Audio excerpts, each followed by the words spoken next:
Welcome back to episode 17 of Beats by Jer. I'm your host, Jared Harris. Today I am excited to share that I am joined by a good friend of mine, the lead singer and guitarist of the Cocktails, Anthony Botting. Since seeing the Cocktails live in 2022, I immediately knew that this band was something special. Their brand of punk is steeped in 90s alternative rock and feels entirely unique to them. Today, we'll talk about the making of their third full length album, Triangle, which dropped just last week, along with Anthony's numerous rockstar encounters, from hanging with Josh Homme to hopping on stage with Green Day. All right, Anthony Botting, Hey, thank buddy. you for joining me today on Beats by Jer. Thanks for having me, man. It's you know what, we've been talking about this for a long time, Yeah. and it's really great to have you here. Yeah, this is cool. I like the shoes on the back My, you there. know what, months ago you texted me about coming here to do this, Mm, and I was like, you can't come to my place to record yeah, the podcast. yeah, yeah. And yeah, this incredible studio I work out of is barely big enough for me to sit in. Nice. I like it, buddy. Looks good. All right, so Triangle dropped on January 19th. Yes. Congrats on the record. I Thank you. loved it. Front to It's back, I loved it. I'm so glad that you shared it with me early. It's such a great record. you're the first person that I'm hearing any kind of response from listening to it front to back. I haven't heard anybody yet say anything. That is So so cool for me. That's mhm. that's great. I Yeah. genuinely want to know what you think about it. I you know what? I loved it. I thought that, like, compared to the previous two records, like I think the first two records you guys were a punk band and there was a little bit of like an alternative rock influence, and I Mhm. feel as though that this record, it's still very much a punk record, but that alternative rock influence is so much more apparent in the songwriting, in the performance. Mhm. um I think the songs are more produced. There's a lot more nuances going on with it. I was very surprised with some of the directions you guys took. And, like, Cool. just there's not a weak song on it. Everything about it was just Yeah. like, this is why I love the Cocktails. Cool. That's great. Thanks for that, man. Yeah, I was really curious. I was wondering what you thought. Yeah, no, I loved it. I loved it. I've been listening to it. I think you sent it to me yesterday. Yeah. I've been listening to it all yesterday, all of today. It's great music, man. I'm excited Sick. for you guys. Sick. Thanks, buddy. Appreciate I that have, very much. yeah, and I mean, like, I remember seeing you guys live for the first time in 2022, Yep. Ditto. and, like, yeah, it instantly was just kind of like, this is a really cool band. This is a band that I want to listen to more. And I would say, out of all the years playing with bands and working with musicians, this is Mm. like, you guys are one of the bands that, like, I absolutely love and have been, like, hooked Wow. on, like, since seeing you guys. Dude, that means it. That means so much. Thanks, bro. Appreciate that very much. Made my day. Made my day. So let's Yeah. talk about Triangle. Yeah. Let's What let's do you want to start know? with the well, let's start with the writing. How did that go down?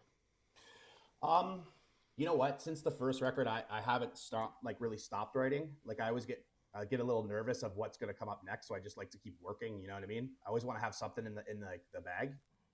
So when we wrote Yippee F and Hooray after our first album, so that would be our second album, I just kept going. Like we finished the record. Actually, let me rewind. After the first records, I started writing Yippee F and Hooray right after. Like we released the first record, then we were right in the studio again, like right after it came out, recording. So we started recording our second record almost immediately after the first one came out. And then same kind of thing here, but we just spent way more time with it. I just kept writing songs. I was like, okay, this could be cocktail stuff because I write stuff for solo stuff too and whatever else. I used to have a solo project on my own. I was just an acoustic guy for a long time, but yeah, I just started writing, and the boys liked the tunes, so it just started from there. And also, what's interesting about this record is it's called Triangle because it's the three of us, right, in the band. And years ago, before we were even in a band together, we were having a night. We would normally get together. Matt, the drummer, Matt Keegan, and Rod Standish, the bass player. We'd get together, the three of us, and just have a drink a bottle of bourbon on Matt's back porch like once a year because we were all gigging, never saw each other, but we were buddies. And the one night I remember saying, we're gonna start a band," and and uh, and Ron was like, let's start a funk band. I'm like, yeah. And they're like, what are we gonna be called? I'm like, the Triangles. And they're like, really? I'm like, yeah, it's three of us. You know what I mean? So that was always the plan to be the Triangles. And then we had a bunch of members in the band. Like we had different guys in the band before. We had five. We started off with five guys in the band, just all being a part of it. Me and Matt being the primary songwriters the entire time. And then a couple guys couldn't. You know what I mean? It's a hard go. You know what I mean? Some guys just can't be in band, and they couldn't, which is fine. And it ended up just the three of us. So with this record, we're like, this record should be called Triangle. The three of us are gonna just like completely come together and write this together as a complete unit, you know? And then that's it. Yeah, that's really cool. I think the Cocktails is a way better name for a band. Of course. That's why we're the Cocktails. Yeah. But definitely figured that one out. yeah. So for those, you mentioned something important, and I think it's important for people listening to understand. When you're talking about writing these things so immediately, your debut record, Viva La Juicy, that was 2021. Yippee Effin' Hooray was 2022. Yeah. And now we're in this span of 3 years, and you have 3 full-length records. Like that is a really impressive clip for recording, for songwriting, for all of it. It just doesn't stop. It just doesn't stop for you guys, does it? Not really. Three of us we're those guys who are just like born to do it. You know what I mean? Like it's we live and breathe it. So yeah, and we work really well together. So it's weird that it's our third record. There's three of us, and it's Triangle. Like it's a weird little hole in the universe there that we found ourselves in. And making the best record. I think I made the best. Like I've made a bunch of records, you know, through the years, different this, that, whatever, other bands, blah blah blah. For sure, best work I feel like I've ever done with any band. Yeah, I mean, having only heard the Cocktails material, I would definitely agree. Like I enjoyed the previous 2 records, but this one it definitely felt like as a collective you were taking that step forward. And I mean, correct me if I'm wrong, but I think in math class they teach you that the triangle is the strongest of shapes. So yep. Hey, it works. I've always wanted to be in a 3-piece too, and it just worked out that way. We were pretty much a 3-piece though during the second record recording. The guy that ended up leaving was never there. He didn't contribute anything at all. So we were technically a 3-piece on that record, but we like to say, you know, this is our first official, you know, 3-piece record. The three of us fully in it together. You know, that's really cool. Yeah. Yeah. It was a trip. Yeah. Go ahead. There's something just awesome about a really solid power trio. You know, you can get that sound of a full band. You can work with these different arrangements, but at the end of the day, there is something like very bare boned, and it, you know, you have to compensate that with a level of power almost. Yeah. When we had another guitar player in our band at one point, and 2 actually at one point, we had 3. We're like the Foo Fighters lineup kind of thing with those 3 guys, and you know what I mean? Like they have 3 loud electrics in their band, right? That's what we had. Yeah. It was too much. Like it was too much, you know? You don't see that often. You don't see that often in non-established bands. Like it's always when the band is big and like the singer picks up the guitar, you know? Like I'm thinking Mick Jagger with the Stones, or Eddie Vedder with Pearl Jam does it sometimes now, but like you very rarely see 3 band guitars from the get-go. Yeah. That was our live ensemble for a bit. But 3-piece is way better. Love it. Yeah, it's cool. And it works for you guys. It definitely works. Yeah, man. Live and on stage.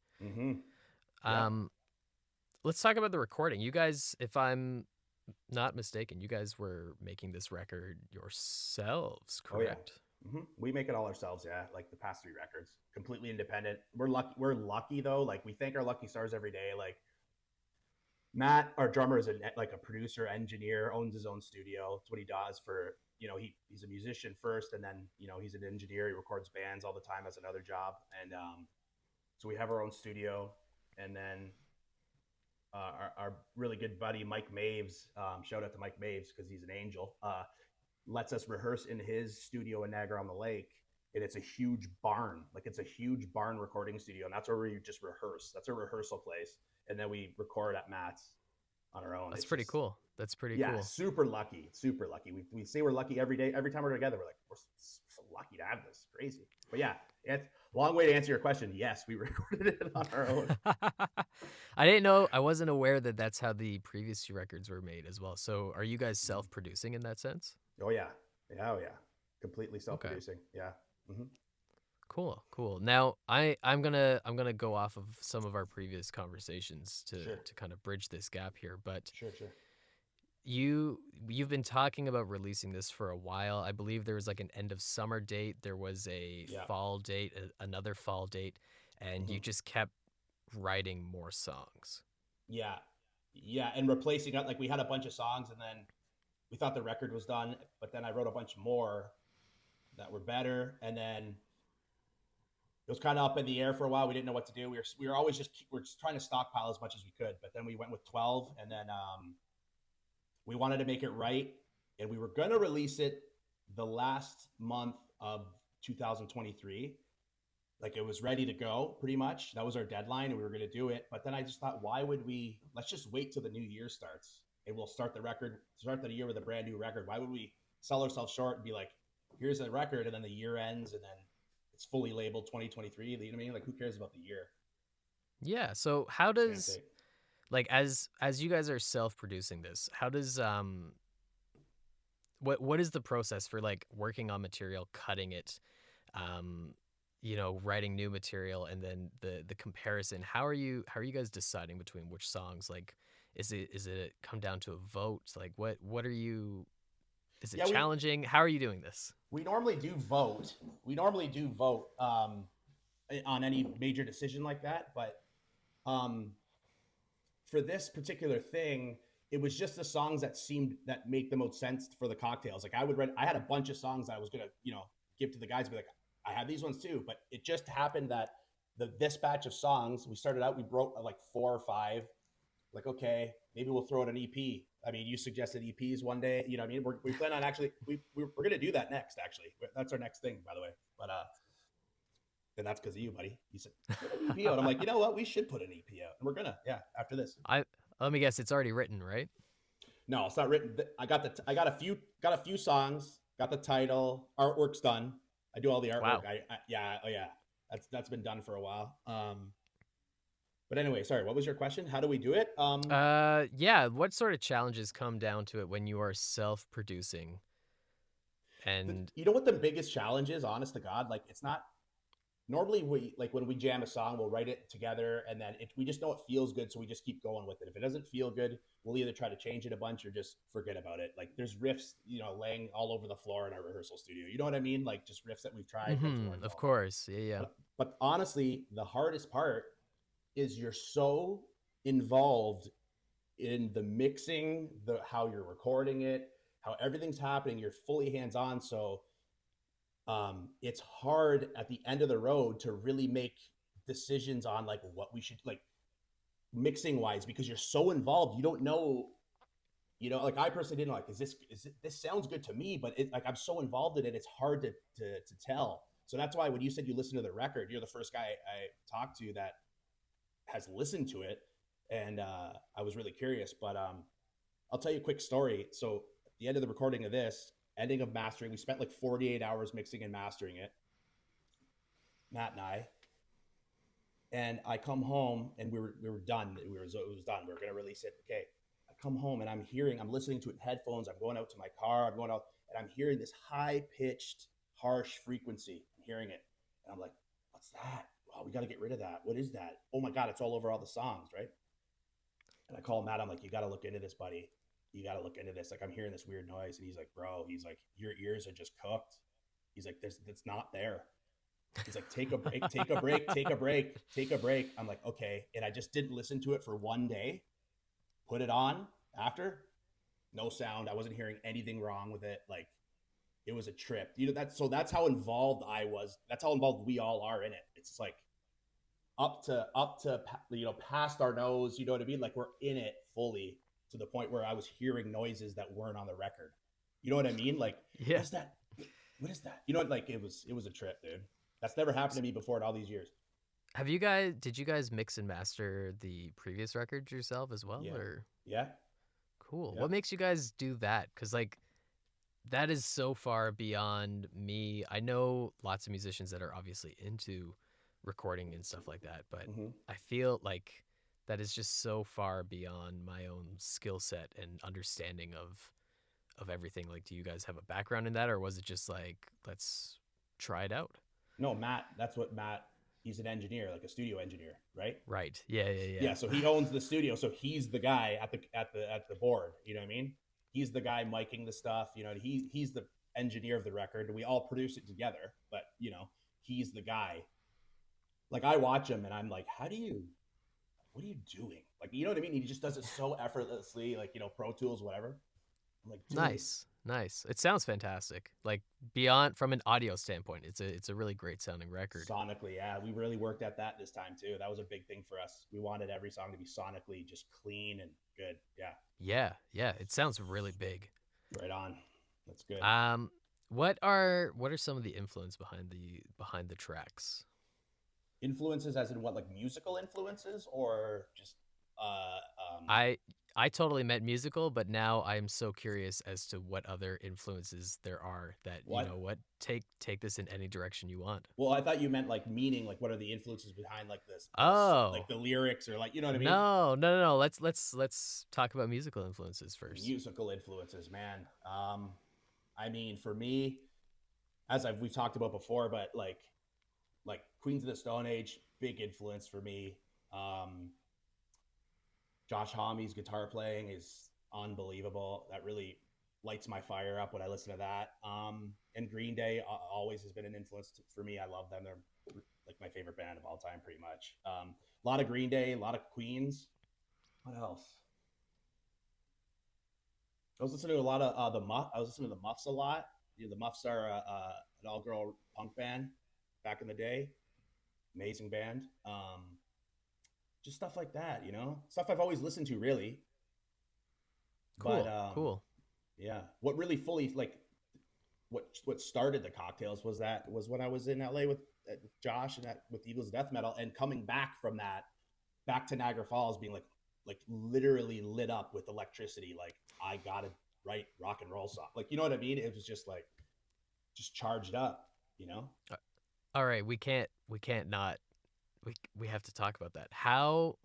Yeah, How do you end up? Because you're born here, right? Niagara Falls. Yeah, yeah, So how do you from the Ontario side of Niagara Falls end yeah. up in California with Josh Homme and Eagles of Death Metal? I I met Jesse at a show in Toronto one night at the Opera House, and we just kind of shot the shit, and then he hit it off. He's like, text me later, and he just gave me his number, and I gave him mine, and yeah, we just texted, and then the one year he invited me down, he was having like a birthday thing, and I went down there to see him and some other friends that live there, and then he's best friends with Josh, so Mm-hmm. Yeah, yeah. that was the hook. That was the hookup with that. But like when Josh wasn't on the road with them, when he's on the road with Queens, I was noticing that his harmonies weren't getting sung on stage. He has sick Hmm. harmonies, like they're awesome, right? And I said to Jesse, I'm like, no one's singing Josh. He's like, yeah, yeah, and I'm like, I'll do them. Let me do them. He's like, all right. And then I had to. It's a crazy story. I was like, guest singer for harmonies tonight. He goes, sure. He goes, and this wasn't even in LA, but that's how it happened. But when I actually like auditioned to be the backup singer, it was in front of Jesse and Brent Hines from Mastodon, with their, because Mastodon was on the road with Eagles at the time, and I was at the show, and that was the show that I was gonna backup sing. And he's like, well, we got to see if you can do it. I'm like, yeah, for sure. So I went up there, and they sat at the control board with their arms crossed, watching me sing backup vocals with no lead singer. There was no one was singing the tune either, and I was just singing the backup parts with the band. And I walked off stage and he's like, got the gig. I was like, sweet. But it was intimidating, bro. Like they were Oh, I bet. I arms bet. crossed. Yeah, yeah. But Man, you shot that shot and it landed, right? yeah. But that's how I ended up in LA. Like I just met Jesse in Toronto. We became buddies and I just went down there. And then yeah, they were rehearsing for a show that I was supposed to sing with them, and they rehearsed at Pink Duck, where it's Josh's old studio. He doesn't have it anymore, obviously, but I went there, and Josh was there, and hung out there. But I met him previous. That's a funny story. Meeting him for the first time at Jesse's house was a really funny story. Actually, I should tell it. Eh? You want to hear that Yeah, one? go for it. Yeah, I All do. right, all I right, do. all right, all right. So what? So We're when I go here. down We're there, here to share stories. yeah, this is a good one. So when I go down there, normally, I just pop over to his house in the morning, see what's going on, blah blah blah. Then either we hang out, go do something, or I go do something with someone else, whatever. So me and my wife walk over, and I just open the front door of his house, and I just poke my head in, and I see it's a guy with like a newspaper. His couch is like directly in front of the door. Like if you open the door, you're staring at one of the couches, and they're kind of in an L-shaped couch. So Josh was sitting at the couch, like staring at the door. So like I opened the door, he's reading a newspaper. And then I look over and Jesse's sleeping on the couch in American flag underwear. And I walk in and he goes, "Who are you?" I'm like, "Oh, I'm Jesse's buddy from Canada. I brought him, see that guitar right there? I brought it down for his birthday for him." He's like, "Oh yeah?" I'm like, "Yeah." He goes, "Wake him up." I go, No. I'm going to let him sleep." He's like, "Wake him up." I'm like, "No." And I just like, I'm not waking him up, right? Because he probably up, partying, whatever. I get some rest. So I leave, and then he comes right outside. Josh comes right outside to my wife and I. He goes, "What'd you say your name was?" I was like, "I'm Anthony from Niagara Falls, and this is my wife, Jess." He goes, "Go wake him up." I'm like, "No, dude, I'm not waking him up, man." And he goes, "I like you." And he turned around and just walked away. Right? All And right, that is. I was like, wow. And then me and my wife were just looking at each other like, did that just happen? What the fuck was that? You know? And then the next day I was at his studio chilling. So Yeah, that's crazy. So it was wild. how long were you working with Jesse and the Eagles crew? I sang backup vocals for a few shows. It wasn't like I quit my job and went on the road or anything like that. But I would do it at big venues. Like I did on New Year's Eve in Santa Cruz, California. We played huge, like 6,000, 7,000 people in New York. Like it was crazy, man. Wow. So fun, like amazing. Yeah, I bet. I Yeah. bet. And he said to me, he's That like, "You got to move down here. I'm not letting you go home." I'm like, "Dude, I can't live in LA. Like I would love to, but you know." was the stuff you did at Pink Duck, was that like rehearsals? Did you do any like backups for the Eagles material or? No, it was just rehearsals. Yeah, it was just straight up Cool. rehearsals. Yeah, yeah, Cool. yeah, yeah. But just to be in there was crazy. I And bet. that's when I came back and literally wrote the first record for the Cocktails. So back to the inspiration question, it literally comes from Josh Homme's studio and him and that crew, because I was like, these guys, I've looked up to these guys forever, and now I'm just sitting with them. You know what I mean? It just really it charged me up big time, and I still feel like I still got battery power from that experience.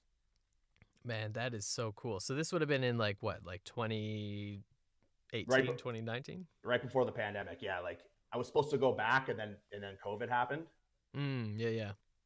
and that was that. Still, that's what an experience to have. It was cool, Um man. It was cool. Now it sounds like you and the guys go way back. But you come back from this experience, you have this fire lit under your ass to start writing some new material. Hmm. Um how does the band come together? So at the time, we would just play like party, like bars. You know what I mean? We were like a party cover band, and we were called the Cocktails. I had this party cover band. We play all over the city, whatever. And I was just doing my solo original stuff on the side and this and that. And then, so I came back and I'm like, I always thought the Cocktails was a cool name for like an original band. It is a So cool name, yeah. yeah, so I just messaged Matt because he has the studio, and I'm like, "Yo, I want to just record. I want to write a rock record and have you play drums on it. And he was like, okay. So I wrote a bunch of songs and I went over there and I played bass on the first record and guitar, and Matt played drums. And another one of my buddies played some guitar on it too. And then Matt was like, yeah, I want to be in this band. I was like, okay. He's like, let's play some original shows. I was like, all right. And rest is history, pretty much. Nice. Mm-hmm. Nice. Mm-hmm. Sorry, my notes are all jumbled up now. We've crisscrossed all over the place here. Oh, sorry, buddy. Yeah. That's okay. That's okay. It's a great conversation. Yeah, yeah. Um, And Rod, our bass player, was it? He wasn't in the first. He wasn't on the first record, but I always wanted him in the band. I've been in his band, played many shows with the guy. he is such a like you guys are a fantastic band. I've said that to so many people.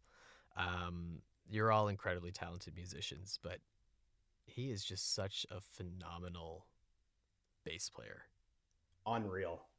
Okay. He every time I see you guys live, he just does something like a few times in each set that makes me stop whatever I'm doing and just like zone right into him. Yeah, yeah, yeah. He's something else. The best part about it is like I don't want to say it's not his primary instrument because in my opinion, like he's one of the best bass players I've ever seen. But he is a guitar player. Actually, eh? He is. I say my bass player is a better guitar player than I am. I'm not joking. He's unreal. Like it's like you're like what? What do you like? What? It's insane, dude. That's Insane. crazy. He has his own. Rod Standish, man. He's a beast. He has his own projects that he records all the time. You know, like he's a real deal, man. That's crazy. Is there ever I know that like you said the three of you click and like you just love the sound of the trio, but hearing that I can't help but wonder, has there ever been a conversation of having the two of you play guitar and getting a new bass player then? Or is it just, like No, this no. is just the way it fell in, you needed a bassist and the three of you just connected? Well, yeah, it's funny you say that because my plan always, because I knew when we started the band, the guys, other than Matt and I knew the other guys weren't going to be able to commit. You know, like I just knew for whatever reason, personal, this, that, whatever, they, you really, you have to commit in a band. You have to be there all the time. It takes up a lot of time, right? Yeah, of course. And Yeah. I knew they weren't going to be able to do it. So even when they were in the band still, like I'm like, I knew that it's not gonna work out eventually, and I know that. I remember pulling Rod out one night. We were out at a bar together, and I was like, I want you to play lead guitar in the cocktails when these guys leave. And he's like, okay. He's like, okay.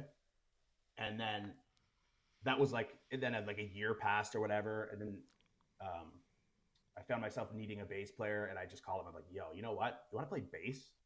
Because I know he can rip on bass, right? And he's like, sure. He's like, sure. I'm like, let's just be a 3-piece or whatever, you know? And he's like, yep. And it just worked out that way. Because I saw the 3-piece vision, and I was like, yeah, we're going to do that. But in all honesty, he's a 10,000 times better guitar player than I am. Wow. But we're different styles, though. I must say, listen, we're different styles, okay? Hey, Jared. Oh, yeah, no, he rips. He rips. But So bringing it back to Triangle, then. yeah. I know that we previously discussed the idea of EPs, and you guys have just been like going for a couple of years now. Yeah. Why the full length album? Like, what about that is most appealing to you? I think because it's just feel like it's where I kind of like came from. I've always been into full records, you know. I was really bummed out when the whole like iTunes thing came about and all that, where you could just like people are like, well, you don't need to write albums anymore. You just write singles and you know just release a song here and there. I'm like, man, like I love the full length, you know, front to back. There's always like the ones. Some of them have like a meeting all the way through. Some of them have this recurring themes. I just love the whole idea of it. And I just think it's the time where we come from, and Matt and Rod are the same way. You know, they just and we have the means. You know, like we could do it. You know, Yeah.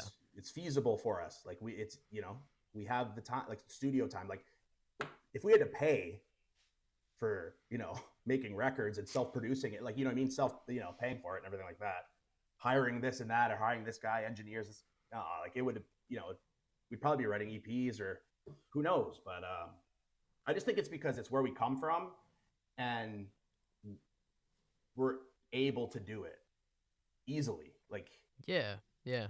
does that make sense? No, of course, of course. I think There's, it's iTunes was such a bummer for that. Like, like just I think there's so much, even when an album doesn't have a through line or anything like that. It's such a more complete snapshot of the artist, the band, and their creativity at that time. right. It's just that there's so much more to it when it's not just a single. Yeah, and there's nothing wrong with EPs. Like I think they're great. We're gonna do one. Like that's the next thing up, and I'm stoked about it. But it's just something that every time we wrote a batch of songs too, it felt like the start of a record. Like it wasn't like, oh, we're just gonna put out 4 songs or 5 songs or whatever. No, it like felt like there was a group of songs. It should be like a cohesive 10, 12 song album. And yeah, it's the feeling of it when we write songs. It just feels like making a record, for us. Yeah, nice, nice. Yeah, yeah. What about the EP makes sense to you for the next one then, if we can talk about that? I just think it's a good idea, and like we're gonna try to put it out this year. Like we really wanted to Wow. put out, yeah, we wanted to put out, we wanted to put out 2 things last year, just because it's fun to say you did it. Yeah. And that's why we just want to put it, like we're like, let's just do 5 songs and pump them out quick. So we were going to do that. Like I say, we're going to put it out this year, but who knows? It could take us, forever to do it. This one took forever too. Who knows, right? As you said, I had how many release dates was there? I don't know. We've been talking about this episode pretty much since the podcast started last summer. I'd say. Yeah. Yeah. If we were on a major label, they'd be really mad at us. I think but they'd we're be not. happy with. I think they'd be pretty happy with how fast you're able to write and the consistency of your writing. Yeah. Who knows? Let's talk gear for a minute. Yes. You have a fantastic guitar tone. It's obviously it's obviously super curated. I think that's the word I would describe your sound. What is like the gear that you cannot go without for your rig? Well, I can't go without I have a custom Morris 50-watt tube head, single channel that, yeah, it's become like a part of me now. Like I can't, like, it's so weird to play on any other amp for me at this point. Unless it was like a really nice old like Marshall Plexi or something. Those will do. You know what I mean? Those are all right. but like, for example, like at practice yesterday, I just didn't bring my rig because there's like an old Fender Bassman there. And I was like, I'm going to try that just for fun. Who cares if it sounds different? Like, I don't have to lug my rig over for practice. And yeah, I didn't like it. It's not the same. Yeah. So my Morris 50-watt for sure. Cool. And my Jazzmaster. Yeah. Guitar. Nice. That is that you don't see a lot of jazz masters these days anymore. Well, depends where you're looking. I guess so. I see them all the time. Yeah. The influences for your tone, would that be the same like Green Day, Queens of the Stone Age sort of thing, or are there particular icons of tone that just stand out to you? Yeah, that's a good one. That's a good question, because if I was just to say Green Day, like I feel like Billy's tone has changed a lot over the years. Definitely, yeah. Yeah, and it's great. It's always wicked too.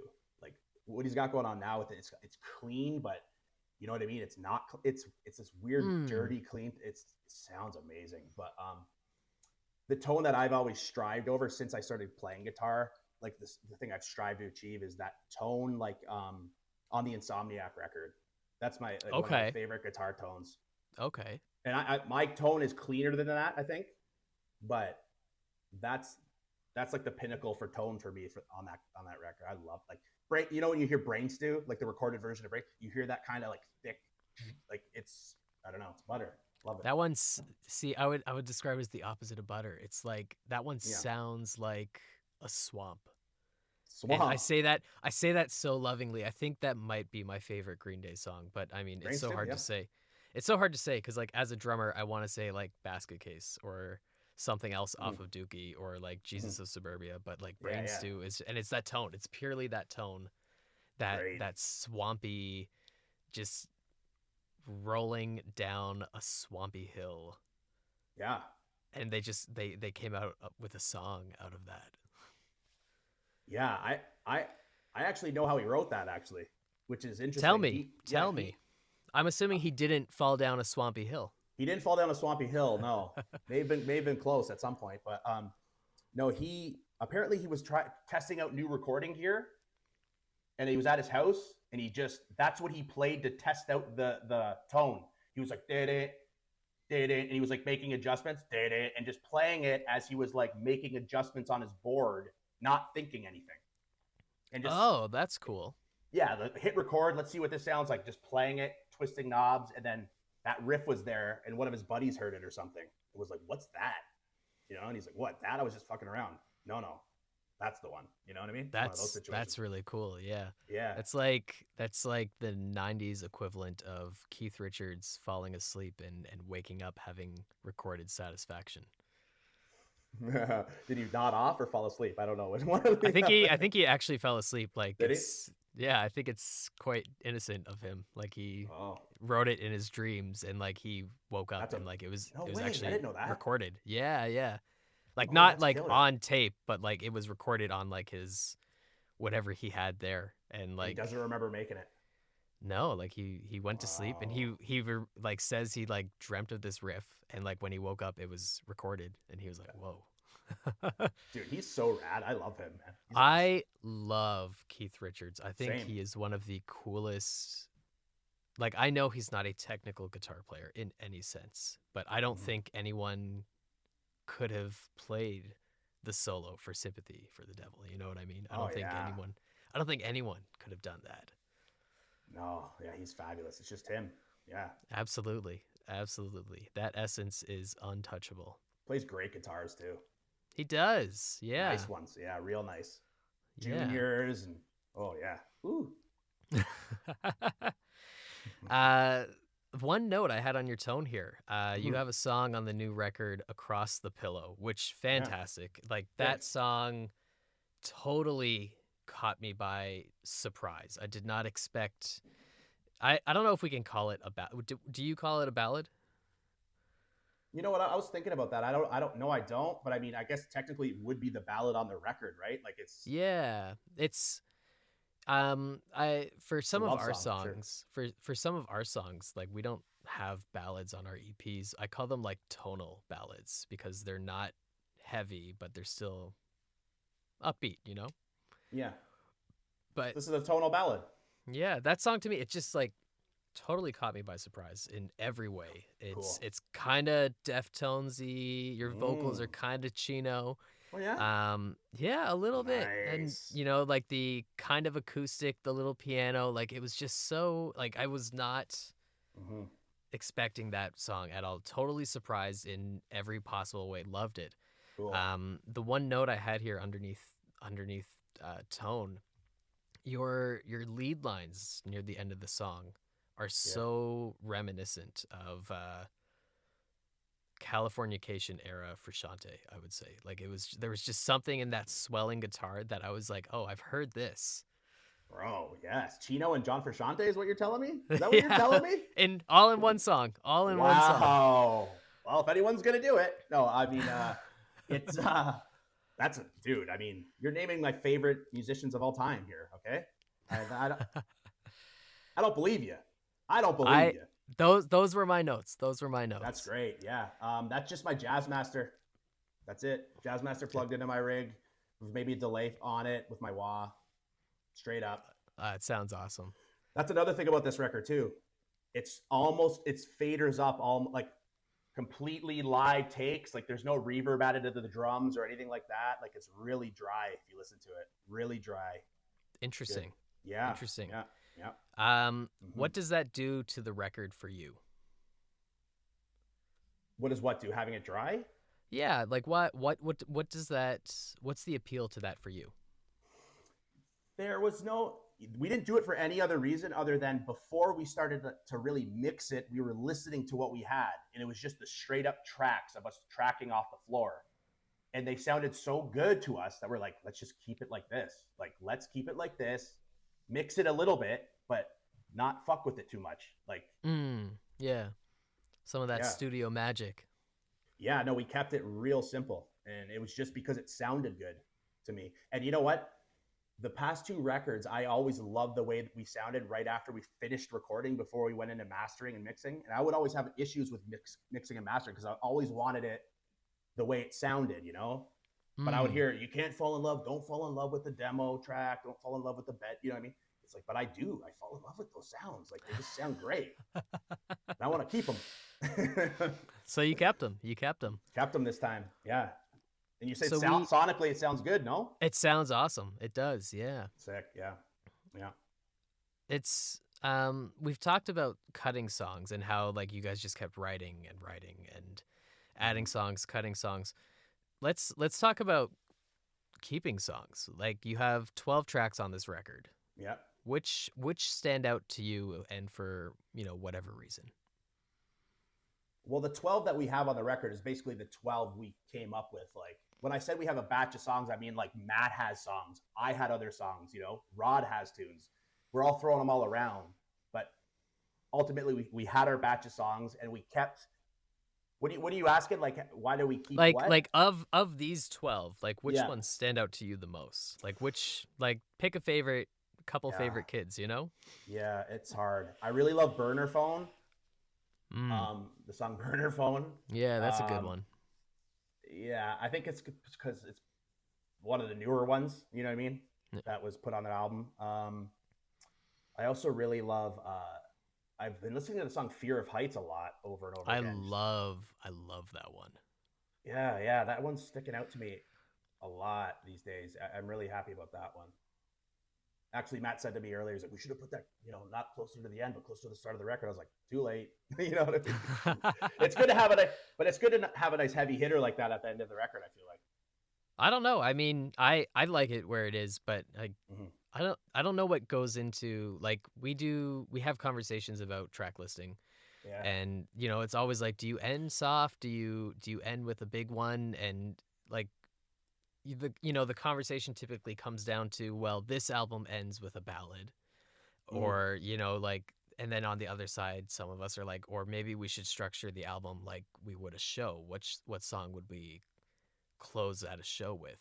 Maybe that's one that should close the record, right? Like, there's definitely wrong ways to track an album, but I don't know if there's necessarily a right way. You know what I mean? Yeah, it's all what feels right to you, really. Absolutely. Right? You guys are the ones making it. It's all it's your canvas, right? Like whatever feels right to you. Yeah. Yeah, Across the Pillow too. That I was excited. I was really excited about that song. I still am excited about it. Yeah, it's a good one. It's a good one. Fun fact about that one though, I wanted to tell you before we move on. You mentioned the acoustic guitar on there. There's acoustic guitar on there. So there's acoustic guitar in a couple songs on the record, but I want to mention this because it's insane that I had this. I had a friend of mine owns. If anybody is familiar with the band, the band, like the band, yeah, band, yeah, the band, yeah. Rick Danko, okay, bass player, singer, amazing, right?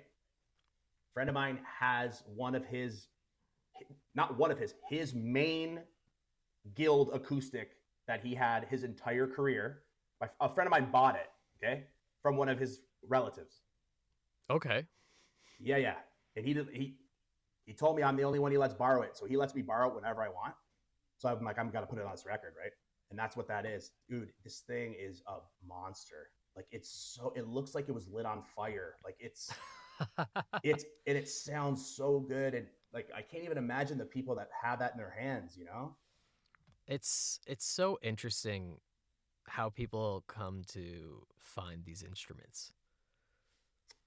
Yeah, yeah. His relatives were from the Falls, so friend of mine. Yeah, Yeah, so I don't know, yeah. but that was a fun piece of gear to have for a bit. I I'll tell bet. you. I Yeah, bet. yeah. Yeah. Gorgeous, Did gorgeous. now maybe it's just because it's been a while, but is there acoustic stuff on the previous records? No. What was there Maybe. like a conscious decision to try and include that, or was it just in those moments like these songs could benefit from Rick Danko's acoustic guitar? I mean, why why would I use mine if I can use Yeah, that of one? course, of course. You know, like why? Uh you know what? It was one of those things where the song was written and everything was we write everything basically together at a rehearsal place, like you know what I mean, standing up at, like we're at a show. And when it was done, I was like, you know, Across the Pillow would sound really nice with an acoustic somewhere in it. And then Fear of Heights, I remember we had that intro for a while. Rod came with that, and then I just thought that would be cool with an acoustic guitar there too, because it explodes into that rocky kind of pumpy riff. Mm. So it had that nice little acoustic at the beginning. To me, felt like a nice lead in, you know. There was a moment where I almost didn't believe there was an acoustic guitar on Fear of Heights. Like I heard it and I was like, "Oh, that's cool." And then like I kind of like sat back and let the song go by and I was like, "Yeah, there was no way that was an acoustic." And went back to the beginning. It was Just on the beginning, yeah. yeah, it was nice. I liked it. I liked it. Mm-hmm, mm-hmm. Rod actually, you know what? That was an interesting thing about this record too. That didn't happen before.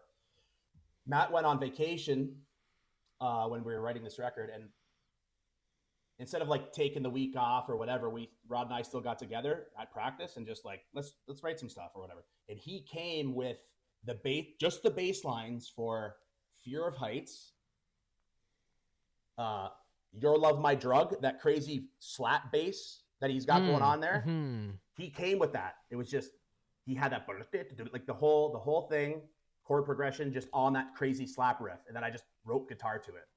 That one made me think of like Mother's Milk era Chili Peppers. Cool, Yeah, cool. that was a really cool song. Yeah, I'm pumped about that one too. I love that song. Yeah, that was just new because he would just come with songs written on bass, you know, and then I would write to his bass lines and then try to write like melody on top of it, you know. Yeah, whatever works, right? Yeah, There's yeah, uh there's no one way to skin a cat or whatever people say. yeah, Something yeah, like that. yeah. Skin a cat. Yeah, yeah. Yeah. Um let's talk about Monkey for a minute cuz that's all bass. That's solo bass and this is the second or third time you guys have done a song that was only like a bass composition if I'm Yeah, that's all Rod joining the band. So you could tell when he enters the band because that's when we're doing bass solo songs. Um, Yeah, what's the how does that come about? Cuz like it's so like it's performed excellently. It's like mhm. composed. I don't want to say it's like It is songwriting. composed. It feels Yeah, composed, you know it what I is. mean? It absolutely is. Um and you use it on Yippee Effin' Hooray. It's what is it? Turnpike, right? Yeah, going into California lane change. That's right. Yeah, and you kind of use it the same way to Monkey to get off my back. Yeah, yeah, yeah. Is that like how does that come about? Does he just bring something to you and you just write the next song and you're like that's the long intro or I remember saying to him for Turnpike. I remember before it was called Turnpike. I just remember saying like this song should start with a big long distorted bass thing. That's all I said to him. And then he wrote what became Turnpike. A friend of ours, we were at it was at our band practice, and we had this intro. I'm like, I don't know what to call it. It's going into California lane change though, and he was just like, call it Turnpike. I was like, okay, but we kept theme with this next record, and I think we're gonna keep doing that because why not? It's awesome. it's so unique and it's so well done too. Yeah, and I can't remember either if on this record on Triangle whether he just came going, hey, I have another one of those bass things, or if I said, hey, we should do another one of those bass things. I don't remember at all, but it's on there and I love it. I'm stoked it's on there. Yeah, yeah. You mentioned So earlier yeah, you do all the artwork. I do. Does Yeah, that include the original rooster in all of a it, tuxedo? Yeah. all of it. I love that rooster.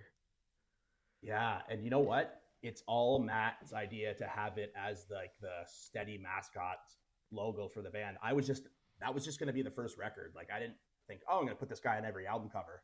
That's Mm. all Matt. He's like, it could be like the Stones have the tongue. I'm like, yeah, yeah, and the lips. I was like, yeah, that could be our Stones tongue. I was like, great idea. Fuck.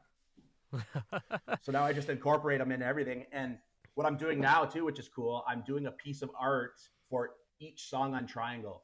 So each song is going to have like a scene. We call him Little Oh, Jerry. cool. Little Jerry's the Cool. rooster. That's his name, Little Jerry. But Like Cantrell or no, no, Seinfeld. Springer? Seinfeld. Oh, Seinfeld. okay. Okay, that was going to be my third guess. Yeah, Little Jerry Seinfeld. Yeah. Little Do Jerry you watch Seinfeld. Seinfeld? Do you watch Seinfeld? You know what? I am so long overdue to watch Seinfeld. Okay. It's been recommended by so many people, and every now and then I see a little clip pop up, and I'm Mhm. like, yeah, I should be watching this. It's that dry It's amazing. humor that I love. Yeah, I should be Yeah, watching it. it's amazing. I grew up watching it. It's my favorite show. But there's a scene where they go to a cockfight, a rooster fight, and Kramer has one of the roosters. It's like his rooster that's gonna fight, and he names him Little Jerry. Seinfeld goes, "What's his name?" He goes, "This is Little Jerry." He goes, "Huh?" He goes, "Yeah, this is my Little Jerry Seinfeld." So rewind all the way back to when the Cocktails were a cover band. When we were trying to think that name up, I said we should be called the Little Jerry Seinfelds. And then someone was like, I don't know about that. I was like, Cocktails. And that cocktail stuck, but it all came from the rooster. It's a great name for a cover band too. The Cocktails. Yeah, That's yeah. yeah, yeah. Little I Jerry like it. Seinfeld though. I like that. Yeah, yeah. And the first, like I said, it was just for the first record. I just drew that piece. I got a piece of chart. I drew that with a piece of charcoal on a illustration board, and that's it. And it just stuck. So now he's a part of us. Yeah, that's awesome, man. That's awesome. I like Yeah, him. yeah, yeah. Um, let's I have in my notes here rockstar shit. Because Rockstar shit. you've shared some stories, and it got Mm-hmm. to a point where It's and ridiculous. of course we have the Eagles of death metal and Josh Homme's story, Yeah, yeah. which feels very cinematic, like peering. I could almost see Josh peering behind that newspaper that you described, and it feels Yeah. outlandish. It feels like out of a movie. It felt Um, like that for sure. yeah, yeah, but you've shared some things on social media. We've had these conversations, and it got to a point where it was so shocking that I was like, you can't tell me anymore until we have Mm-hmm. this conversation, Yeah, yeah. because I don't want to be up here faking it. It was so That's shocking. Yeah. yeah, yeah. I want to have those genuine reactions. Mhm. Where do you want to begin? Do you want to share some stories with us? Sure. What do you want to know? Like, just go. I could start from the first one and just move my way through. I guess. I mean, it's kind of a weird the way it goes. It's just an odd thing, but It is odd. Like how many there have been is odd. Let's do like a greatest hits of okay. Anthony Bodding featuring Hmm. insert name here. Okay. So the first one um, was when I was like 17, 2002. I got pulled on stage at the sold out Molson Amphitheater to play guitar with Green Day, my favorite band. Um, and at that point, like the first time I saw Green Day, I was in grade 5, so that was '95, and I've seen them all the way through since. And Billy pulled me up. You know how to play guitar? You know the whole thing they do. They were just doing it then, though. It was fairly new. Like they were doing it for a while, but he wasn't giving guitars away or any of that shit. Like it was just like he'd pull someone up, they'd play, jump off stage, whatever. But this tour, he was like, I saw him give a guitar away one time. I was like, no way, that's crazy, right? Like, imagine that. And sure enough, I went and he saw me and he pulled me up to do it, and I played my ass off because I've been dreaming about doing that since I was 8 years old, playing guitar. And he gave me the guitar, and I still think about it daily. You know what I mean? It's like one of those things in my head that just stays there because it just changed my whole life. Like that's when I really became addicted to the feeling of being on stage in front of that big of a crowd, it's the best. Like it's like I need to do this more. Like Yeah. Yeah. I bet. it's like what if someone tries smoking crack and they're like, I need more crack. you know, Did someone get addicted to crack? no, but no, if you know what I mean, it felt like wow, I want that again. Like that's great. It was so crazy. And there's so much to the story too that I could go into. It's a long story. Like at the time they had this guitar tech guy, and I was walking over to him. He's like, not over here. And then I was with the guitar in my hands, like behind the big Green Day backdrop, and like bumping into road cases. And some woman came up to me and was like, give me the guitar. I got to put it in my office for you so no one takes it. I go, who are you? Do you have ID? No. I go, get the hell out of here then. She goes, okay. And she sends me back into the crowd, and I'm just standing there holding it for dear life. And people are staring at me like sharks, with blood. And then a girl came up to me. Sorry, you were a kid at that point, right? Yeah, I was like 16, 17. Yeah, okay. Just hold on to it, bear hug kind of thing. And my shoes got pulled off when I got pulled on stage, because when they pulled me out, there was a guy behind me for some reason going, no. And he grabbed my legs. And when I got pulled by the security guard, my shoes came off, right? So I'm in my socks in the pit with Billy Joe's guitar. Not the blue one, obviously. He just gives away like these Fenders, right? But it's cool because there's spray paint all over it, like this weird Green Day sticker on it that I've never really seen anywhere else. And anyway, I was standing there and a girl came up to me with ID, give this to me. I'll bring you to the office, yada, yada, yada. Then I got it back. Yeah. I mean, a pair of shoes isn't a bad price to pay for a guitar and that experience, right? No, I don't give a shit about the shoes. Yeah. I just found it funny that I still have the socks too that I was on stage with. That's not for me. My mom. No, I didn't keep them. My mom put them in a bag and wrote a note with crayon in the bag. yeah. That's sweet. Guess what kind of socks they were? Guess what kind? I don't know. Like, come on, guess. Come on, man. Champion? I don't know. What brand are socks? Calvin Klein, buddy. Fucking Calvin Klein. CK. No, I don't know. Instantly, I was like, who makes socks? I don't know. Nike? Yeah. Well, they do. Yeah. No, they're Calvin Kleins. But anyway, yeah, that was the start of it. And then it was like the weird thing that ties into that one was when I got the guitar, it was during the Pop Disaster tour with Blink-182. So, and that was at the Wilson Amphitheater. So then fast forward a few years, Blink put out that self-titled album, the one with like Feeling This on it. Yeah. I love that album. That's like into my top 5 favorite records of all time, I think. I love that album. But anyway, I went to see them on the tour, and no word of a lie, same venue, fucking Molson Amphitheater. I'm right there, like grooving with Mark Hoppus the whole show. You know what I mean? And at the end of the show, he just pulled his bass off after they played Damn It and handed it to me in the crowd. And I just grab it and I'm like, what? Why is this happening to me? It was so crazy. And I was like, what? And I got pulled over the thing again. And then I have Mark's bass in my hands. The show's over. House lights are on. Bass in my hands. Wow. Yeah. Guitar tech runs up to me, put it in this case. Put it in the case. He goes, get out of here. Come this way. And he set me out the back and I left. So with Mark Hoppus's bass. So yeah, I have Billy Joe's guitar and Mark Hoppus's bass on stands sitting in my son's room right now. Man, that's crazy. It's crazy. Yeah. It's insane. And that's why people who are close to me know these stories, but I would never really usually go on a pod or something like that and tell them, because I just feel like nobody believes me. I feel like they're thinking, yeah, they're entertaining the fact yeah, this guy's lying through his teeth. I'm not though. You know what I mean? It was fucking wild, dude. Yeah, it's just it's so crazy. It's so cool. Mm-hmm, mm-hmm. Yeah, there's just something about your face that people are like, I should give this guy my guitar. No, I think the Green Day thing, it was a part of the shtick that he was doing, because I think he did it, and he still does it to this day. He still does it, yeah. But it was really brand new at that point, and I didn't know they've been doing it for that long. That's when they started, I believe. Before, they would just give him whatever guitar you had on, and the kid would give it back and jump off or whatever. You know what I mean? But since then, so that happened with Blink, and then Green Day came back around for American Idiot tour, and I was there. And Billy pulled me up on stage again to play bass, so I played bass. with them in Rochester one time. Now, like at that point, like, did you connect with someone? Because like that feels No, so coincidental, like to be picked out no, twice by Green Day. no, I didn't connect with anybody. No, Wow. no. Yeah, And then you just got give me your guitar face. I didn't get a guitar that time, but I played one of Mike Dirnt's like old basses that he like still plays to this day on the road. It's like this old Fender. It's like this old white P bass. Sick. Mm. But I played that, and then I did a stage dive, jumped off stage there, and then there was another time. I think this one was at Cops Coliseum. He pulled me on stage. Who knows how to sing? Or well, me. He pulls me up, and he looked at me. He goes, "Do I know you from somewhere?"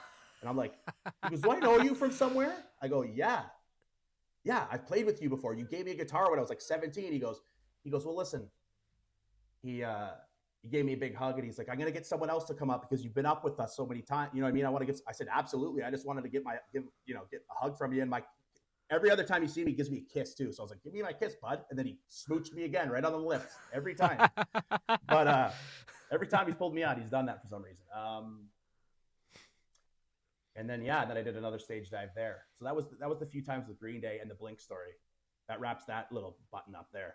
Yeah, that's that third time's pretty funny. Do I know you? I know you from somewhere. Like I have a It's picture of almost me getting like pulled out. I was gonna say you almost need a T-shirt with that on, just in case this happens again, right? You almost need to be wearing that T-shirt and be at the front. What about Green Day show? Yeah, well, yeah, like at a Green Day show with the picture of you, throw it on stage for him. I don't know, like No, no, no, no, no, no, no. that's Nah. funny. I don't know. It's funny if he had that shirt. That'd be funny. Souvenirs from Toronto. Yeah, no, that was definitely that was a lot of fun. Yeah. I bet. Something else I was going to tell you, but anyway, forget. Yeah. Yeah, Those are the Green Day stories, the Blink story. Yeah. Yeah, you've sent me a picture of you on stage with Chino before, singing "Passenger," right? Yeah, Yeah. I did that. That's wild. That was crazy. That was crazy. And I was at Edgefest, Echo Beach, same place. Molson Amphitheater. You know what I mean? Yeah. Crazy, right? Like I was like, it's same place. Like it's trippy to me. But no, yeah, that happened. I got pulled on stage by Chino to sing Passenger.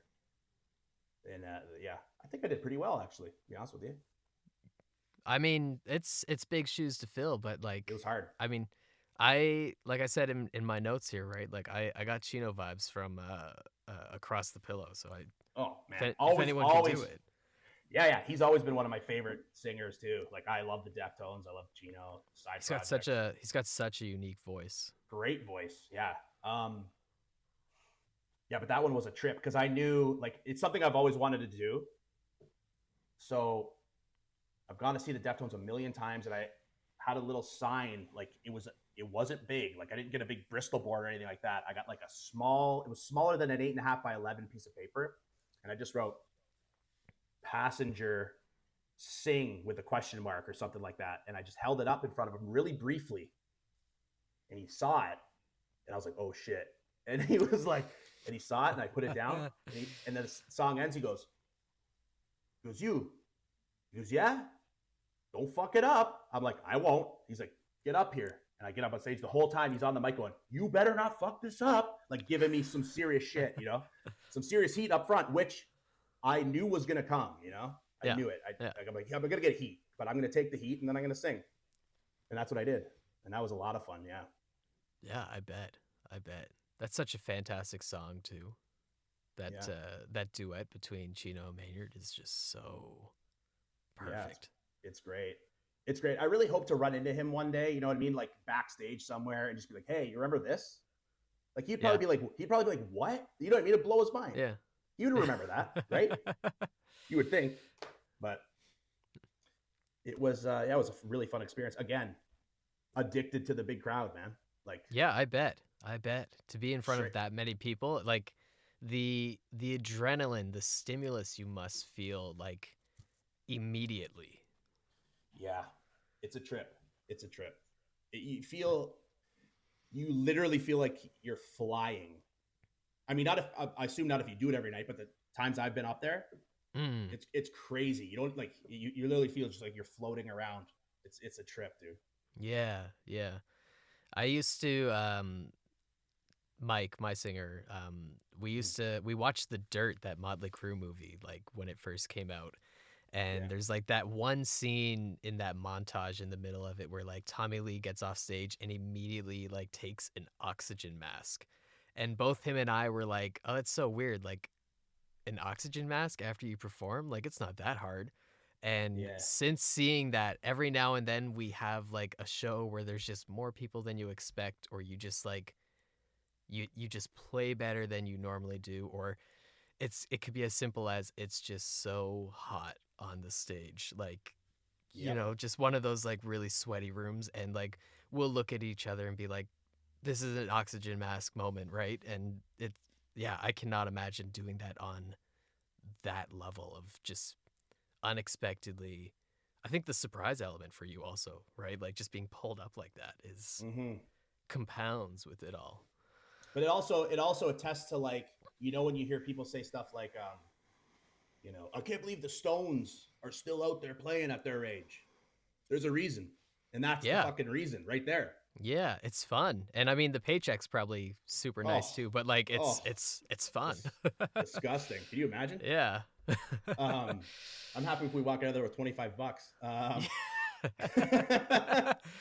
we Um, could we could pay for gas and dinner. Oh, cool. Perfect, perfect. Yeah. No, I think that's why, though. When I hear people that say that, I always think of that feeling, and it's got to be why. Yeah, yeah. It's such a cool feeling, and I could only imagine how great it Mm. gets, the bigger the level is. And it's so cool that you've had these experiences because like, you're scrolling through like Facebook or Instagram and you see like a headline like big band brings up someone from audience, Mm. performs rare song or something Yeah. like that. And you're always like, "Oh wow, that's so cool. That never Mm. happens." And like it's happened, and we're talking about it. It's so cool that bands do this. It's so cool that these opportunities have happened to you. Yeah, I really wish I had some kind of footage from the first one, 2002.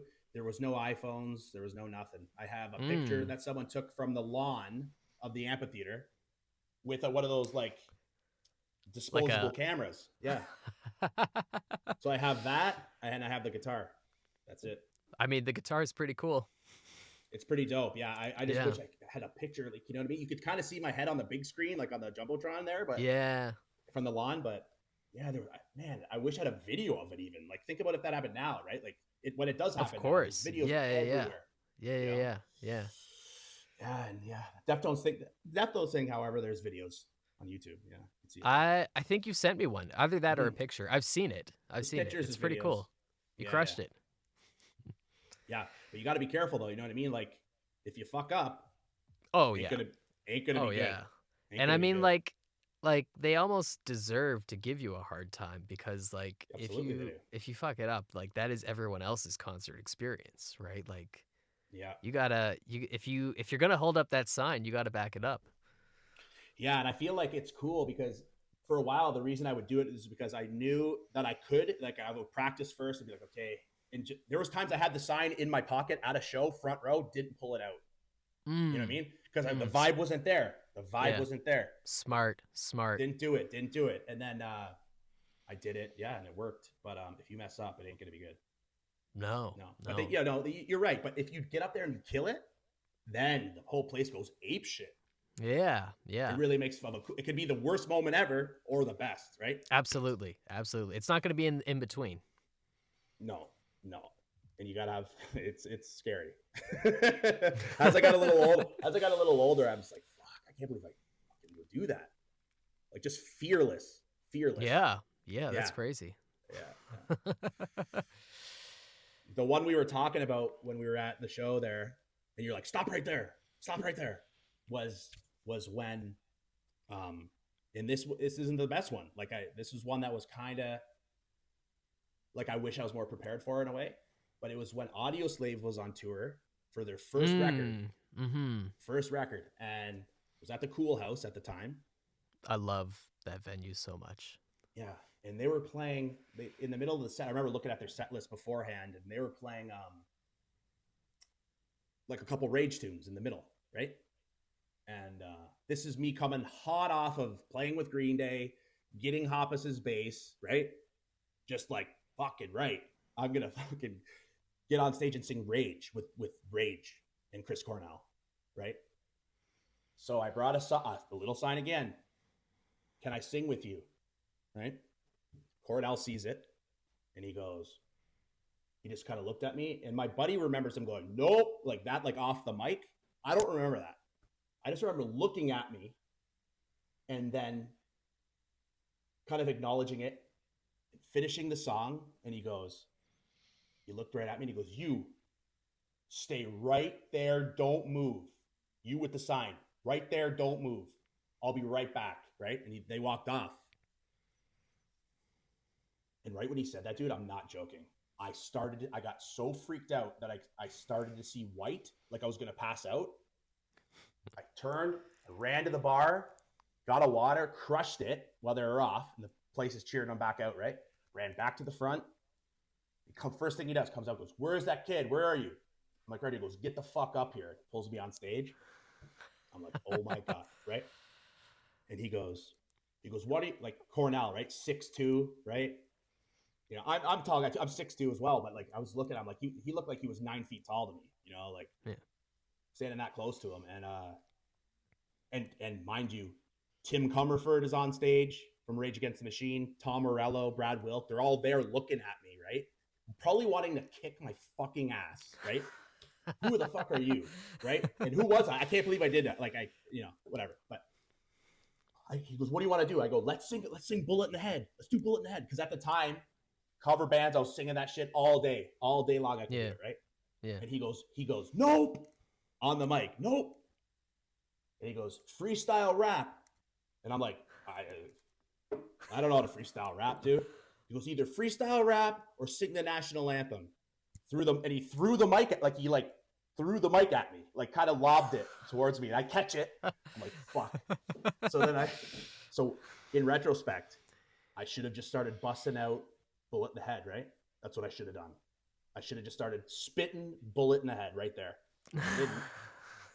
So I go for the national anthem, right? I start the note so high because I'm not prepared. Like, you know what I mean? Like high like that.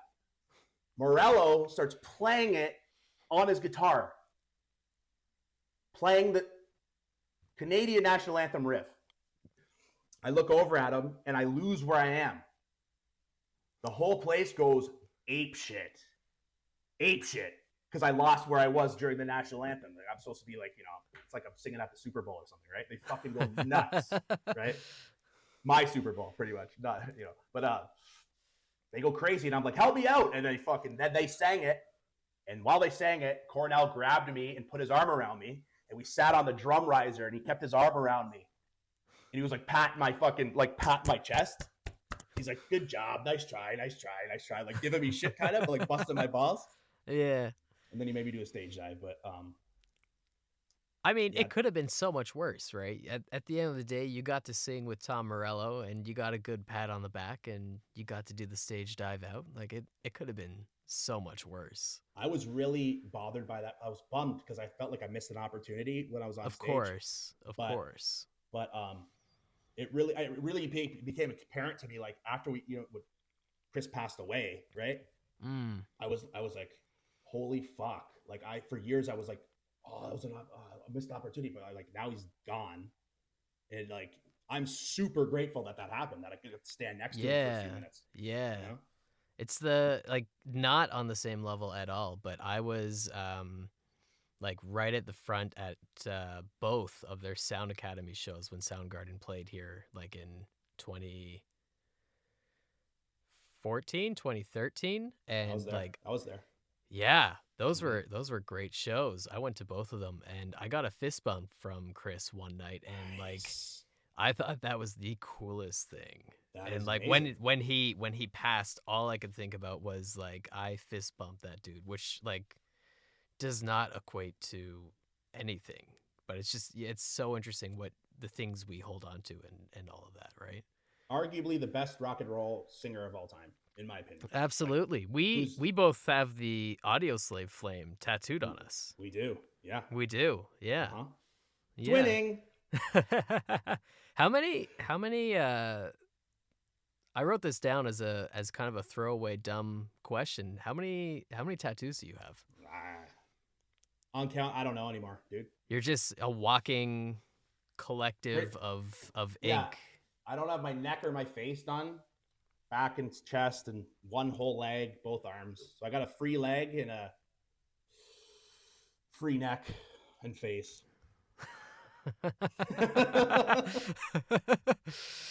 But yeah, man.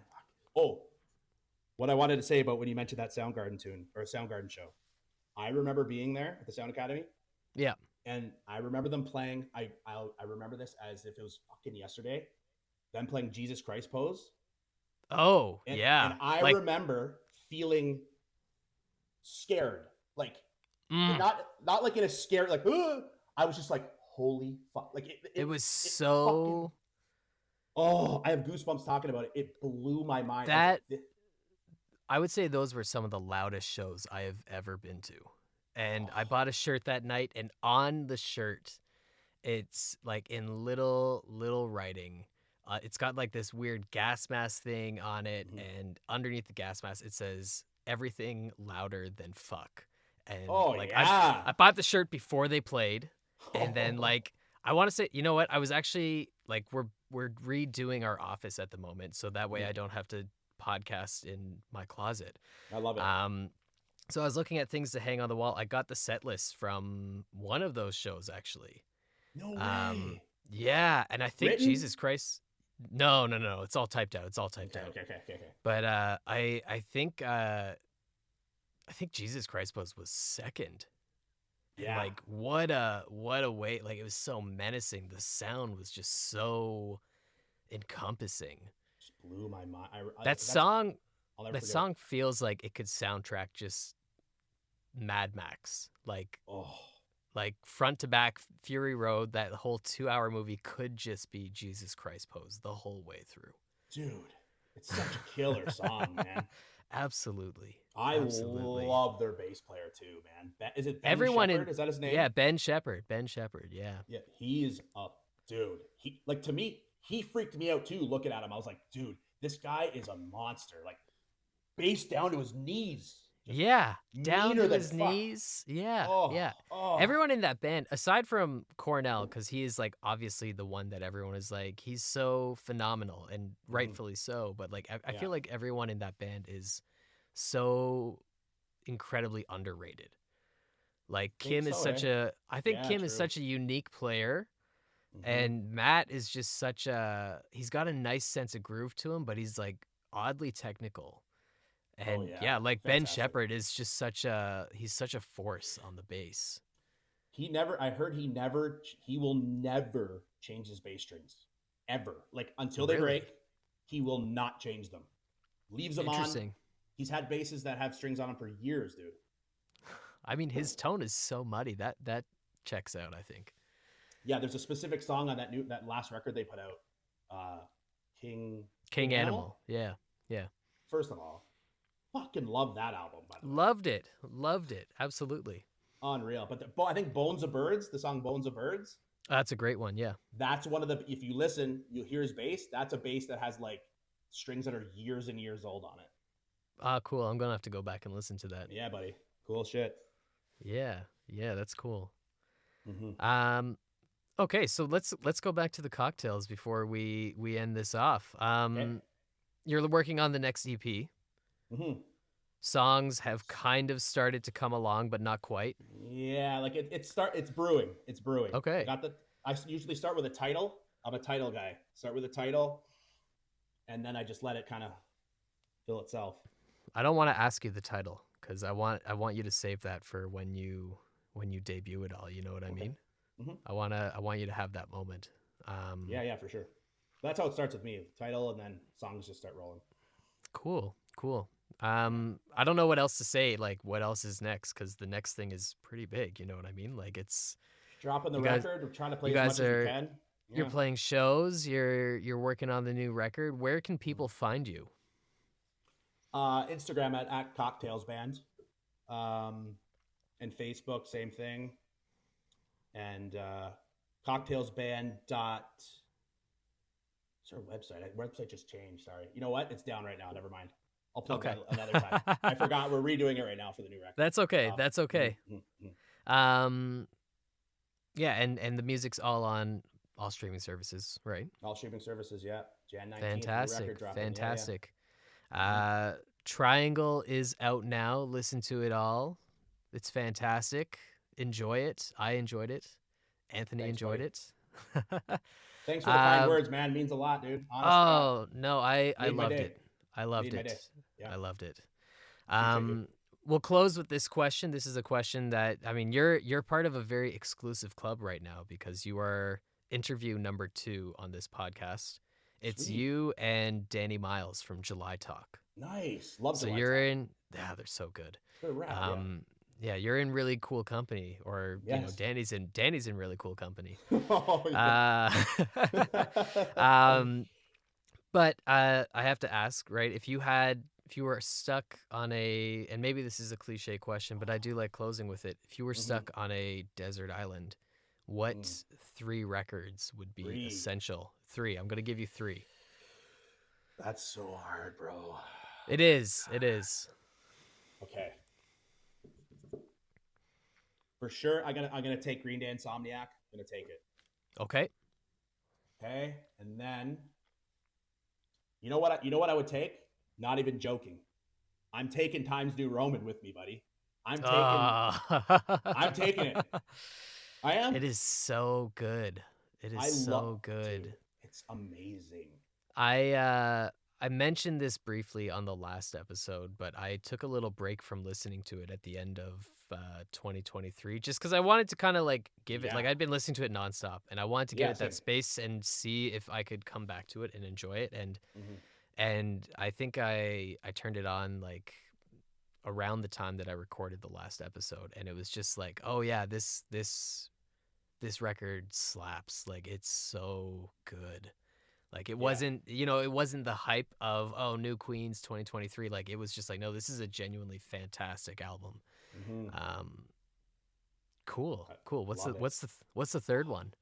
I've been trying to think of it since you started talking. I bought you some time there. Yeah, I know. It's so hard to pick. Insomniac, Times New Roman. What should be the third one? Desert Island album. I want to do something different because I got a couple rock records that go a little mellow. Mm. You know what I would probably bring? You know what? I would probably bring It's Still All Right by Nathaniel Rateliff. His solo record. Oh, I don't Why know if I've not? actually listened to that one. Why Oh, not? you're mixing it up. I like it. Get something nice and yeah, it's dude, that record. I'm a big fan of the Night Sweats too. Have you ever listened to those guys? I don't think so. No. Okay, so what you got to do Okay. is go listen to Nathaniel Rateliff and the Night Sweats. Yeah. Yeah. Listen to the song Shoe Boot. Start with Shoe Boot. Okay. I'm Great going to tune. listen to this. I'm going to listen to this tomorrow morning. Yeah.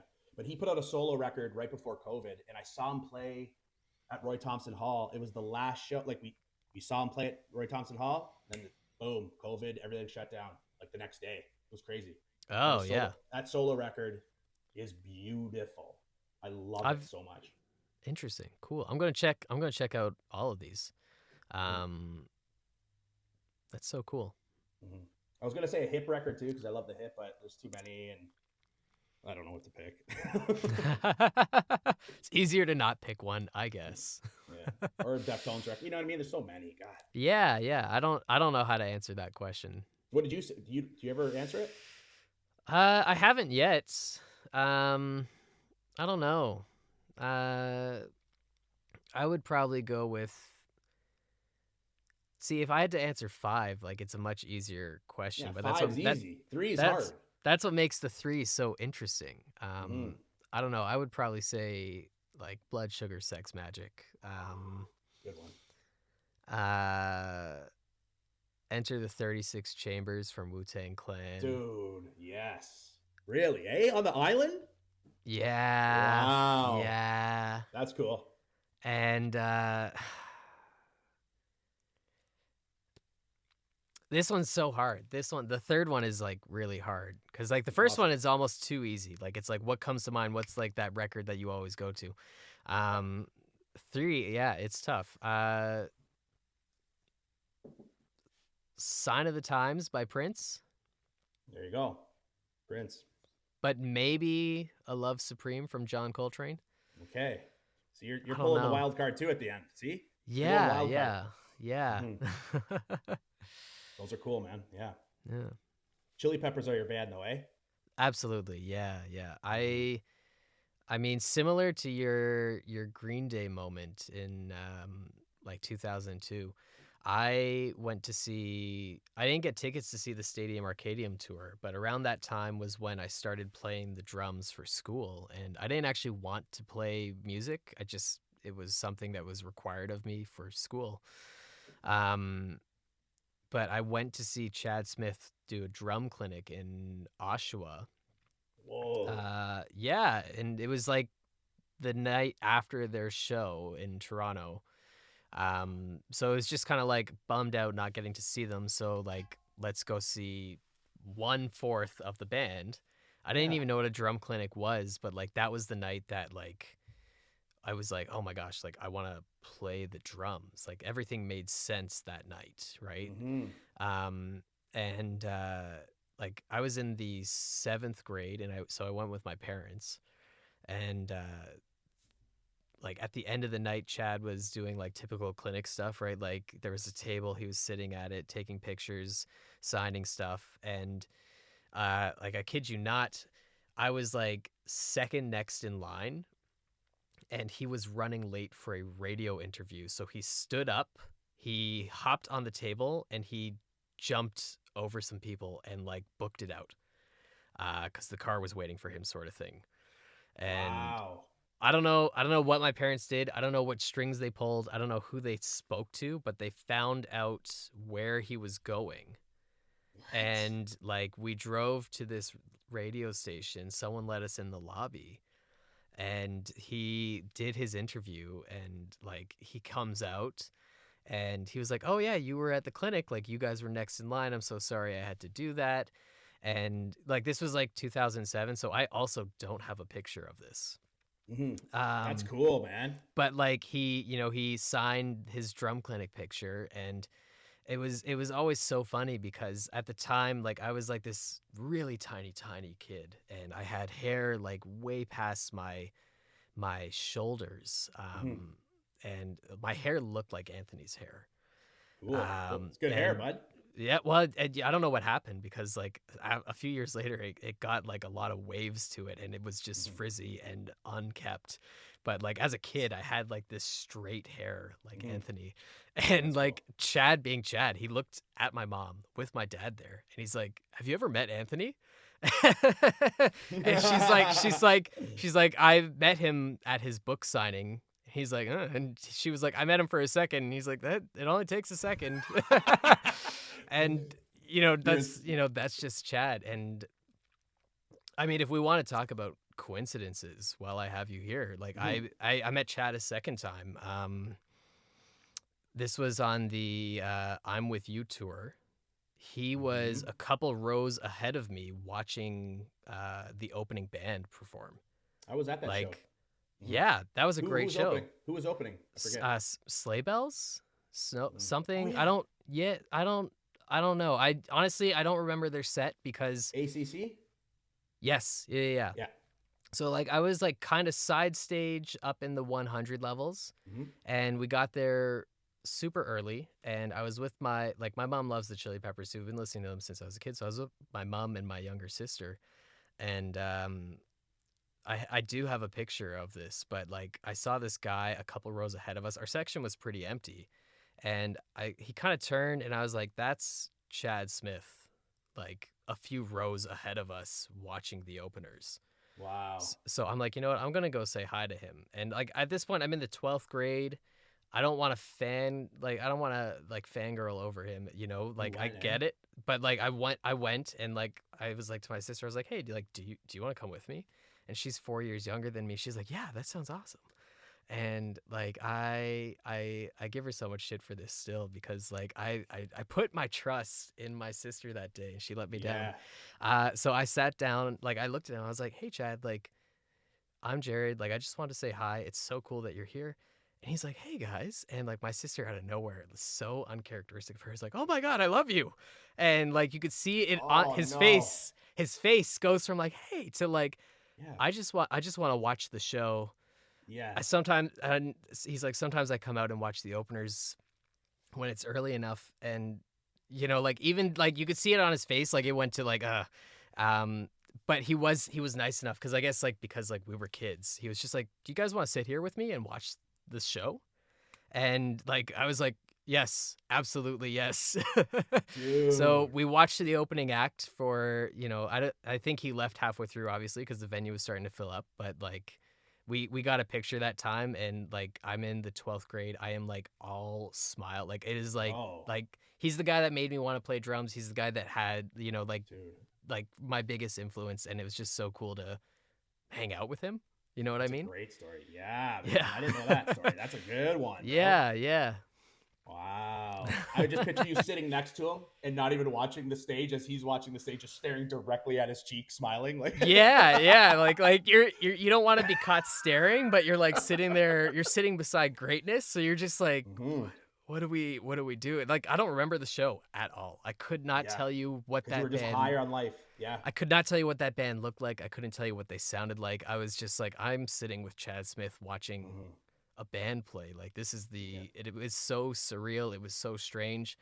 Honestly, I Hmm. don't remember much of their set either. Like the Chili Chili Peppers for peppers. I was just so like, I Hmm. cannot believe this happened. That Yeah. like That's like that's cool.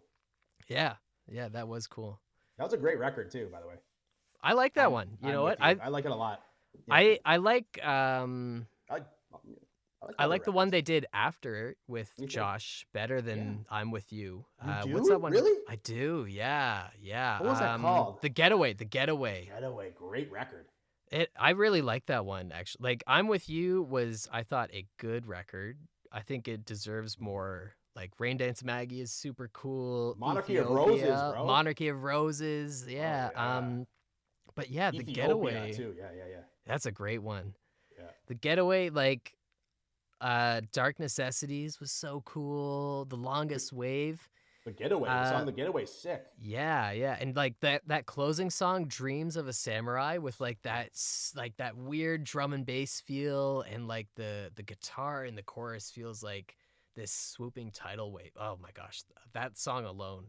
If the rest of the record sucked, Dreams of a Samurai would be one of those songs that is like, I need to listen to this just for this moment.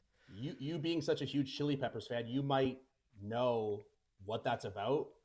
I have a take on what that's about. Do you what do I you I have heard some things, and I think I do. Like there's what do you think? are we talking about Scott Weiland? Yes, we are. Yeah, yeah, yeah. Yeah, Mm-hmm. like they found you dead on your On tour bus. the, Yeah, mm-hmm. I think Mm-hmm. so. Maybe. I have a feeling he wrote the song about him. Yeah. I They mean, used to we tour don't. together and stuff, eh? Like Yeah, they're like buddies. that Yeah. that 2000. What was it, like it wasn't the By the Way tour, but it was in between Mm-hmm. Californication and By the Way. Like Yep. they did that co-headlining tour, and Yeah. I don't know how close they were, but like I feel like that, just the timing of that song, and that like the passing of Scott, it felt like Mm-hmm. too, it was so close that it was like, this feels like it's echoing what happened. I may have read something too, but I don't remember. That was a long time ago. But Yeah, I don't know. that I don't record's know. great. I remember when it came out, I listened to it on repeat. It was I fantastic. really I really enjoyed The Getaway. Like Hmm. I remember liking I'm With You, but The Getaway to me was like, "Oh, this is so cool." And Yeah. it, you always wanted John to return, but Oh yeah. the Getaway was like, if this is the way the band is going, I like this direction as well. Hmm. It was like this sleek sort of modern pop funk direction. It was cool. I liked Yeah, it. I liked yeah. it a lot. That But that night we saw the Chili Peppers in Toronto there at the Sky Dome. yeah, that was a fantastic show. So good, eh? Like Yeah. blew my mind. Anyway, we're leaving. We're walking out. I forget what side of the Skydome we were on, but we were walking, and I look over, and there was like black SUVs driving by. Window rolls down as they're driving by for Shante. Head out the window, waving and smiling. My buddy goes, "There's John Frusciante." I look over. He's just like he's in a parade, just waving and smiling, hair blowing in the wind, the summer wind. That's so cool. And there goes one of my favorite guitar players of all time. Peace. Thanks. Yeah. Like, yeah. Legend. That was a great show. Yeah. I'm glad Chad didn't get scared when your sister fangirl though. That's good. Yeah. She's gonna hear this episode and be like, I can't believe you shared that. That's a great story. Here, I'll share It is a great story. I'll share a quick almost moment like that before we bounce, okay? All right. And my wife's not good. Well, she won't care if I tell the story. Anyway. So through the years, you know the stories we shared. You know what I mean? You meet people, you get to know people, blah, blah, blah, blah, blah. So last time I was in Los Angeles, Green Day was playing a private show, okay, at K-Rock. Same day, in fact, that I went to Pink Duck with Josh Homme, which is even crazier.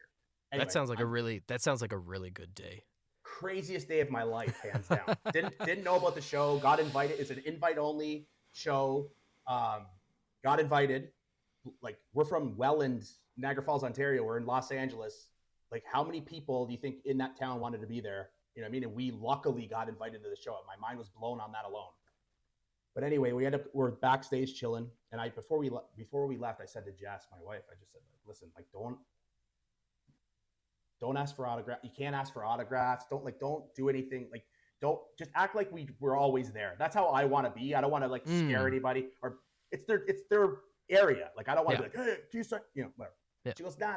And she knows the deal. She knows, right? Like, she has family in the industry, blah, blah, blah. She knows. She's like, don't worry about it. Like, okay, cool. So we're backstage chilling, and we're standing there, and there's road cases stacked like 4 or 5 high, right? Up against the wall. But they're not right up against the wall. They're about, you know what I mean? A little bit off of the wall. Yeah. Whatever. We're chilling there. There's a door beside me. Billy's right next to me, right? All the band right there. We're just sitting there chilling, standing there. And she talking to my buddy that works for the band, and we're chilling, and I look over at her. It might have just been like an awkward moment. She didn't know what to do or whatever. So she leaned on the road cases. Okay? They're empty. So she leans on it, and she's small to begin with, but they were empty. So when she leaned, and they weren't flush against the wall. So what happened was they all tilted back, boom, hit the wall, and then came forward. Like they were going to topple over on everybody. Like, it would have fallen on the guitar desk. It would have been a fucking disaster, right? And I'm just like, and luckily they came forward and then hit the wall again and straightened themselves out. But it was that close, man, to never being invited back. Did you talk to Billy that night? No. Okay. I talked to I said, like, he was going to his car. I'm like, see ya, man. Thanks for the good show. He's like, later. But I hung out with Trey for a bit afterwards. Oh, cool. I'll chill with Trey. And that's the craziest part of the story to me. I was standing with Trey Cool, talking to him. My phone rings. I answer my fucking phone. And it's like, be at Pink Duck at 7:30. You know where it is? And I'm like, yeah, I know where it is. Of course. No idea where it is. I'm like, yeah, I know where it is. I'll be there. Hang up, look it up. Like, where is it? Where is it? Right? End up going to the wrong place, calling like, isn't it on this street? No, it's on this street, But standing with Trey Cool, getting that phone call, and I was just like, we were driving there, and I was looking at my wife saying, is this real? Like, is this happening? That's a really cool day. I genuinely felt like it wasn't real though. Like, I was like, is this really happening? She's like, yeah, it's happening. So get fucking into it. Let's go. Like, I'm like, okay. But it's probably like all the times you're telling me to play it cool, and here you're asking if this is real. Yeah, fucking man up. Figure it out. Yeah, but good stories, man. Good stories. Yeah. I think that's a good. Yeah, it's a good ender for sure. I think that's a good way to end it. Yeah. What were you But gonna I'm What gonna were end you it gonna with this. ask? I want to hear more if you got them. Doesn't have to be on a pod, but I want to hear them because you never said shit about that Chad story. It is rad. That Chad Smith story. You didn't even Um, you didn't even allude to that ever. We've talked for a while. yeah, I don't know why that never came up. I don't know. Oh I don't yeah, know. smug. Uh, no, nothing really. I'm Like joking. I've met a, I've met like a few guys outside their buses, sort of thing, but like Yeah, yeah. nothing like, you know what I mean? Like, Sitting next to Chad watching a show. Yeah, yeah. yeah. I like again going through like stuff to hang up on the wall in my office space. I Mm-hmm. found a set list from Perry Farrell, like a solo show that Oh, I saw it at the Mod Club in yeah. 2018, 2019. Mm-hmm. And he signed it because I waited No to way. see him. But Yeah. the only funny story to this is that he started to sign it in one spot and he messed up his signature. And Nice. he like looked at me and he's like, "Are you selling this?" And I was like, "No, I'm really not." And he's like, "Okay, this doesn't matter then." And then he started signing in a different spot. Mm-hmm. Mm-hmm. And like I was looking at this and I was like, "Why are there two signatures on this again?" And I was like, "Oh, right. He messed up." And then but yeah, no, I don't That's a have. great story too. See, It was fun. Yeah, it was fun. that's a good one too. See. Anyway, brother, thanks, man. No, thank you. I had a great time. Thank you once again. And for everyone listening, please check out the Cocktails. Check out their brand new album, Triangle.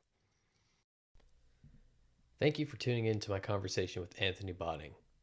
Triangle by the Cocktails, their third full length album, is available now on all streaming platforms. Check them out. Tune in 2 weeks for episode 18. I'm Jared Harris, and this has been Beats by Jer.